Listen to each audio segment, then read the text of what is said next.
Happy birthday, Libra. It's all about you this month. Welcome to your October 2019 astrological forecast.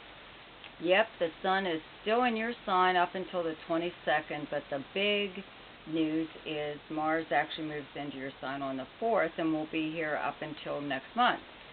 So the sun and Mars traveling together really energizes you, makes you even more forceful and aggressive than you normally would be. I think I mentioned this last month because last month you just had Venus and Mercury in your sign and the sun like at the end of the month.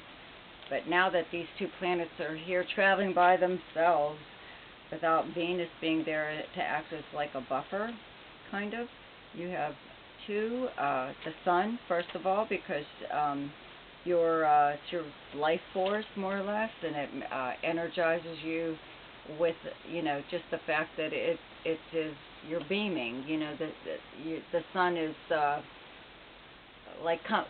whatever, it is energizing you, but the planet Mars is a very physical, energetic planet, so it makes you a little bit more energetic and physically active than you normally would be.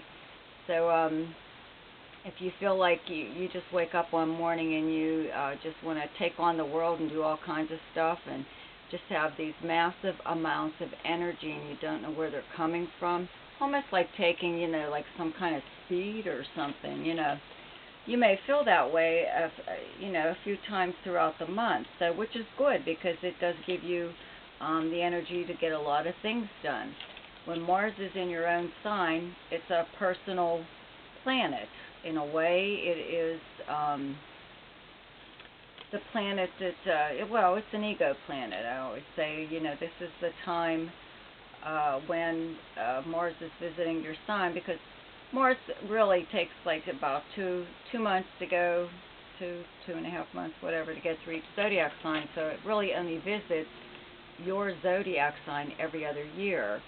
And I always say that's about the time that you seem to have to, you feel like you have to point out to people all of these wonderful things about yourself, just what their life would be like without you in it.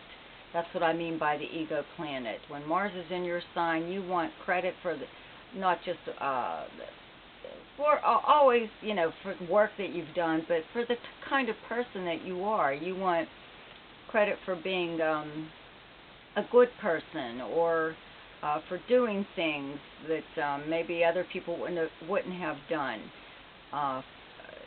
Just you want credit for your personality and your personality traits and the nice things about you.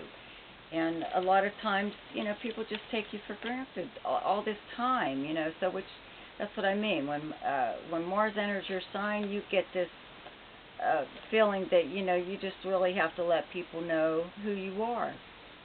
So if you were trying to get attention of any kind, you're more than likely going to get it just simply for the fact that the sun is in your sign.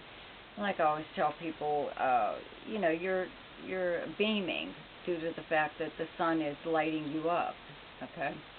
So with Mars here, though, you want attention for things that you're proud of, whatever it is that you do for a living. This could happen at work, where you want credit for work that you've done. Who wouldn't? But you actually have to speak up at this time, rather than if you haven't received the credit that you believe you should get. But it's also a time where you like to set people straight, though, too, because maybe they have been treating you all along without like a lot of I don't know what like I said, they just have been taking you for granted too much, maybe, or maybe that's the way you feel. So you kind of have to point out to people that you're not always going to be there for them.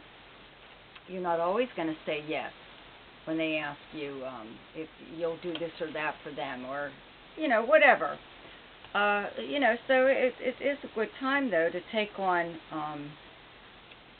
a personal project, something that is personally important to you. And a lot of times that is getting something off your chest, having some kind of conversation with someone, setting someone straight, like I just said. correcting, making corrections. That's the big thing that this planet helps you do. Things that weren't going the way you wanted them to in different areas of your life. But it seems like there's a lot going on in your personal life, okay, that you might want to take on at this time, just due to the fact that your personal life is more or less your fourth house of your home. And the planets Pluto and Saturn have been transiting here for a while. Where actually Pluto is finally turning direct on the fourth. I think it's the third. Sorry. So both Saturn and Pluto are now moving in direct motion, whereas they weren't. They were in retrograde motion for a while, and they were wreaking even more havoc than they normally do by just slowing down and stalling things that were going on at home. You know, you reached a level where you thought you were making progress and then nothing. Okay. Well, now that both of these planets are moving direct, you'll begin to make progress again in whatever it was you were trying to do there. If it's your personal life, it'll slowly more or less kick in. But as far as your home goes, any kind of changes that you were trying to make there, all of it's very gradual. You know, won't like happen overnight. But having Mars in your sign right now really helps to bring a lot of things about. Okay, there's a full moon in Aries, your opposite sign, okay, on the 13th, which occurs in your 7th house. It's directly across from your first house. So around, excuse me, that full moon brings things to a head. So if there was something that you wanted to get off your chest, a conversation that you wanted to have with someone, some kind of change that you wanted to make in a relationship, could be a business partnership, a romantic, or even some kind of a friend even, you know, something that you wanted to change within that relationship that you felt wasn't working, that would be the time to do it. Even though they're probably, they might not be real happy with it, but this would be the time to really, you know, get it off your chest, bring it to out there in the open where it can be discussed and resolved, you know, so you can move on. That's what that's for. So you can move on. But there is something that you probably need to say or feel that needs to be said in some kind of relationship. Okay. The Sun moves into Scorpio on the 23rd. Mercury moves into Scorpio on the 3rd, but turns retrograde on the 31st. And Venus moves into Scorpio on the 8th, and there's a new moon in Scorpio on the 27th. And where you have Scorpio in your chart is your second house of income, how you earn your money. So obviously having the Sun here brings your attention to that area. You know, who doesn't want to make more money? But remember, once Mars leaves your sign, it will go into the next sign, which is Scorpio. So Mars will be transiting here very soon. So whatever you're doing now with all the energy that you have, you're bringing about possibly new business, new contacts. You're making new contacts with people that might be good to your career or your job or whatever it is you do for a livelihood. So right now, when these planets move into Scorpio at the end of the month is when you really start to try to bring about an either extra income or an increase in income. And I don't really see like any kind of raise going on here as far as the workplace goes or your job or career goes. So it would be up to you to actually generate this money from somewhere on your own. Okay, the planet Uranus is in the sign of Taurus. Where you have Taurus in your chart is your 8th house. Okay, 8th house is another money house. It's directly across from your 2nd house where you have the sign of Scorpio.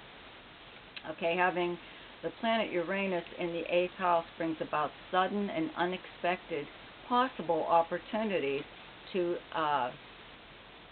get money, not necessarily earn it. Okay, the 8th house is passive money. It comes to you through another way other than earning it. But really, off the wall kind of possibilities could pop up. And this does sound kind of crude for me to say. Okay, but the 8th house also governs death and taxes, whatever.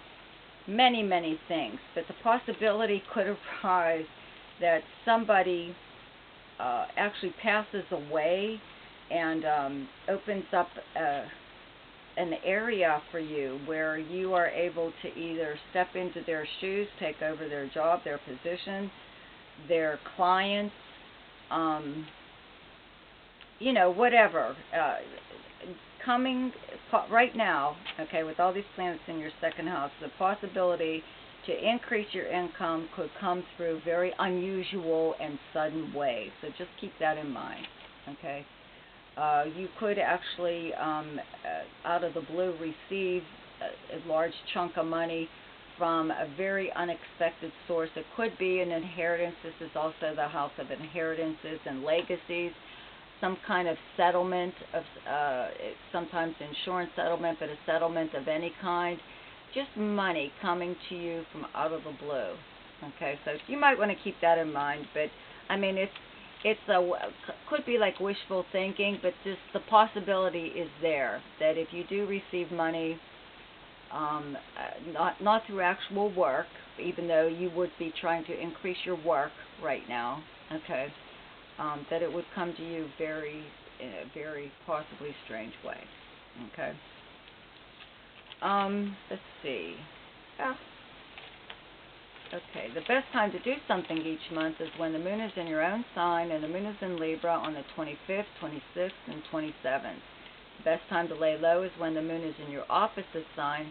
Your opposite sign is Aries, and those dates are the 12th, 13th, and 14th. The best time for romance, recreation, creativity, fun, any kind of gambling or speculation, and anything to do with children is the 7th, 8th, 9th, 21st, 22nd, and 23rd. The best time for money is the 1st, 14th, 15th, 16th, 27th, 28th, and 29th. The best time for your career is the 19th, 20th, and 21st. And the best time for communication and travel is the 2nd, 3rd, 4th, 17th, 18th, 29th, 30th, and 31st. I hope you enjoyed your astrological forecast for October. Please subscribe to my channel. Please visit my website. I've created a link below in the text section. And I hope to see you next month. Happy Halloween.